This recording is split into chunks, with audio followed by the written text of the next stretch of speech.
મહુવાના કંટાસર ગામેથી 6 શકુનીઓને 1,07,500ના મુદ્દામાલ સાથે Bhavnagar local crime બ્રાન્ચે ઝડપી લીધા છે। તમામ વિરુદ્ધ મહુવા ગ્રામ્ય પોલીસ મથકમાં જુગાર ધારાની કલમ મુજબ ગુનો દાખલ કરવામાં આવ્યો છે। ભાવનગર શહેર અને ગ્રામ્ય વિસ્તારમાંથી દારૂ જુગારની પ્રવૃત્તિ નેસ્ત નાબૂદ કરવા માટે ભાવનગર લોકલ ક્રાઇમ બ્રાન્ચના પોલીસ ઇન્સ્પેક્ટર AR વાળા તથા LCBના અધિકારી કર્મચારીઓને સખત સૂચના આપેલ। તારીખ 30/6/2024ના રોજ ભાવનગર LCB સ્ટાફના માણસો મહુવા ટાઉન વિસ્તારમાં પેટ્રોલિંગમાં હતા। તે દરમિયાન police head constable Bhadreshbhai Pandya તથા પોલીસ કોન્સ્ટેબલ તરુણભાઈ નાંદવાને બાતમીની રાહે હકીકત મળેલ કે કંટાસર ગામે અબુભાઈ મોહમ્મદભાઈ બેલીમ રહે રાતોલવાળની વાડી પાસે અમુક માણસો ગોળ કુંડાળો વળી પૈસા પાનાવતી 3 પત્તીનો હાર જીતનો જુગાર રમે છે।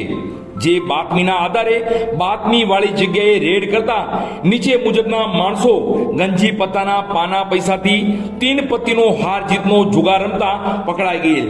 તેઓ વિરુદ્ધ મહુવા રૂરલ પોલીસ સ્ટેશનમાં જુગાર પ્રતિબંધક ધારાની કલમ હેઠળ ગુનો દાખલ કરવામાં આવેલ છે।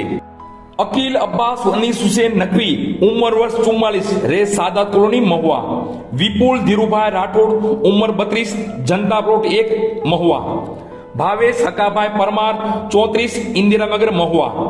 ધનજી શેફા બારિયા 42 એકતા સોસાયટી મહુવા। સાદિક કરીમભાઈ સોરઠિયા 36 ઇન્દિરાનગર મહુવા। ધીરુભાઈ વાલાભાઈ શિયાળ કંપોજ ખાડો મહુવા। તો અન્ય 4 આરોપીને પકડવાના બાકી છે, જેમાં કલ્પેશ લાલો લોમડી રામજી ચૌહાણ મહુવા, લાભુ નારાયણ ગુજરિયા ખોખરા પ્લોટ મહુવા, જાવેદ રહીમ મકવાણા રાતોલ ગામ મહુવા, પારસ શૈલેષભાઈ ગુંદાણી રે ગાદકડા બજાર મહુવા। આમ 6 જુગારીઓને 1,07,500ના મુદ્દામાલ સાથે ભાવનગર LCB ઝડપી લીધા છે। પોલીસ ઇન્સ્પેક્ટર AR વાળાના માર્ગદર્શન હેઠળ police sub inspector SY Jhala તથા પોલીસ સ્ટાફના ભદ્રેશભાઈ પંડ્યા, અશોકભાઈ ડાભી, તરુણભાઈ નાંદવા આ કામગીરીમાં જોડાયા હતા।